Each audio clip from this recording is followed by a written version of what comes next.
तो गाइस हमारे paid Telegram channel पर थ्रोन ऑफ सील का पूरा नॉवेल 40 दिन के अंदर ही खत्म हो जाएगा। तो अगर आपको ज्वाइन करना है तो लिंक डिस्क्रिप्शन और कमेंट बॉक्स दोनों जगह पिन है, तो उस पर सिंपली क्लिक करिए और फोन नंबर से लॉगिन करके पेमेंट कर दीजिए। तो एपिसोड की स्टार्टिंग में हमें दिखाया जाता है कि जो सीमा जियान होता है वह अपने बड़ा सा गदा और विस्फोटक वाला गोला लेकर एकदम डीमन आर्मी पर टूट पड़ा होता है और वह लगभग 1 घंटे तक लड़ाई करता है और इंसानियत जो होती है वह 1000 से भी ज्यादा डीमन को खत्म कर डालती है। अब उनके टेंपल के आगे का एरिया खाली हो चुका था और सीमा जियान थककर वहीं पर गिर जाता है और जो सीमा जियान के साथ लड़की होती है वह तुरंत सीमा जियान के जाकर गले लग जाती है और उसे किस करने लगती है और सीमा जियान यह सब देखकर काफी ज्यादा शौक हो जाता है और वह लड़की पीछे हटती है। तो सीमा जियान कहता है तुम ये क्या कर रही थी? तो लड़की कहती है तुम कितने ज्यादा बहादुर हो, मैं तुम्हें पसंद करने लगी हूँ। तो सीमा जियान कहता है पर मैं किसी और को पसंद करता हूँ। तो वह लड़की बोलती है ठीक है, तुम किसी और को पसंद करते हो तो क्या हुआ, तुम मुझे अपनी बॉडी दे देना। और बॉडी का मतलब आप लोग समझते हैं। तो वहाँ पर जो सीमा जियान होता है वह शौक में कहता है क्या आजकल की लड़कियाँ कितनी ज्यादा खुली विचारों की हो गई हैं। और सीमा जियान काफी ज्यादा शौक में होता है और वह लड़की सीमा जियान के भाव को देखकर समझ जाती है। और वो जो लड़की होती है वह कहती है कि ठीक है, अगर वह लड़की तुम्हें कभी छोड़ दे तो मेरे पास जरूर आ जाना, मैं तुमसे शादी भी कर लूंगी। और वह लड़की यह बात बोलकर वहाँ से चली जाती है। उसके बाद जो सीमा जियान होता है वह अपने पास से सुरीली का पत्र निकालता है और इस भयानक युद्ध के समय में सीमा जियान और सुरीली के बीच में पत्र से बात होती रहती। सीमा जियान जब भी सुरीली का पत्र देखता था तो उसके अंदर मोटिवेशन आ जाता था और वो और भी कल्टीवेशन करता था। और वहाँ पर जो सीमा जियान होता है वह पत्र को खोलता है। पहले पत्र में वह लिखा होता है कमीने तुम मरना मत, तुम जब भी ये युद्ध खत्म होगा तो तुम मेरे पास जरूर आ जाना। और ऐसे ही बहुत सारे पत्रों में कुछ न कुछ लिखा होता है और उसी में से एक पत्र में लिखा होता है।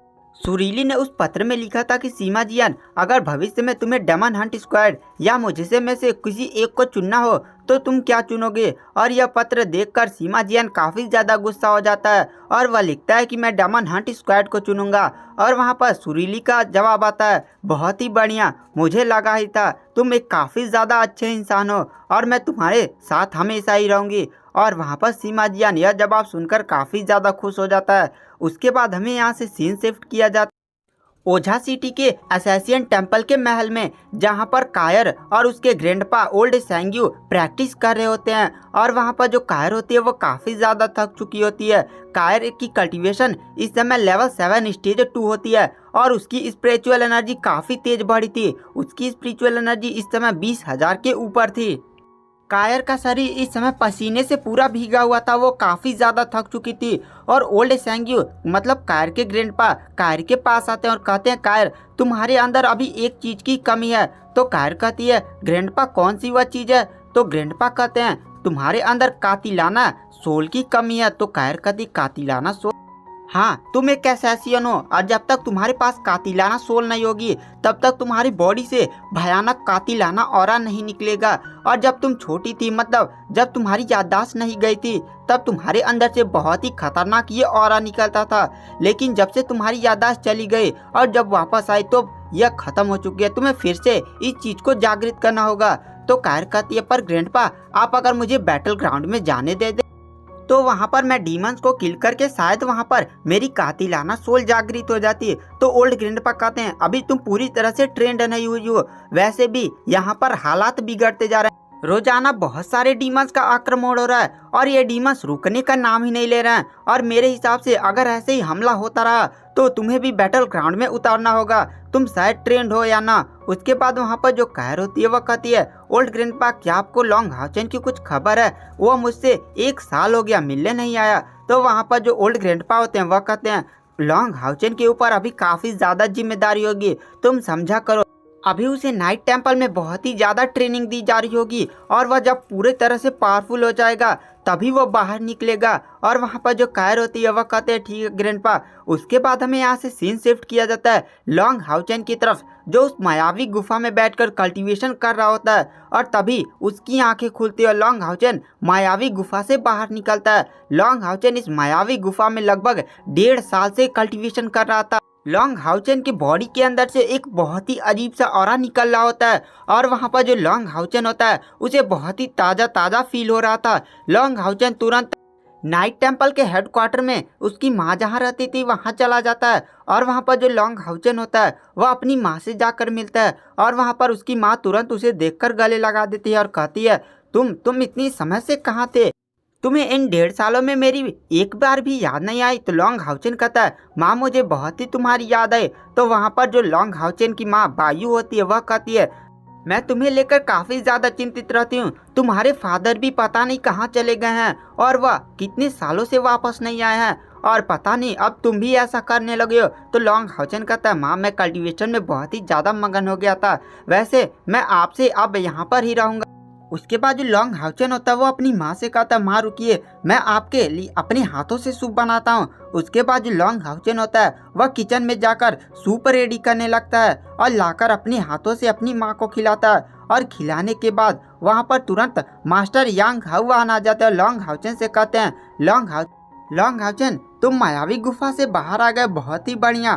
तभी वहाँ पर जो बायू होती है वह कहती है, क्या आप फिर से लॉन्ग हाउचेन को जाना पड़ेगा? तो वहाँ पर मास्टर यांग हाउआन बायू से माफ़ी मांगते हुए कहते हैं कि इस समय युद्ध चल रहा है और लॉन्ग हाउचेन कितने समय से मायावी गुफा में कल्टीवेशन कर रहा है, थोड़ा उसको फिजिकल ट्रेनिंग की भी ज़रूरत है, इसीलिए लॉन्ग हाउचेन को ट्रेनिंग के लिए ले जाना है। और वहाँ पर जो बायू होती है वह कहती है, ठीक है आप ले जाइए। और वहाँ पर जो बायू होती है वो लॉन्ग हाउचेन से कहती है, लॉन्ग हाउचेन मैंने कायर के बारे में सुना है, वैसे तुम्हारी और उसकी शादी जब तुम लोग 20 साल के हो जाओगे तो मैं करवा दूंगी।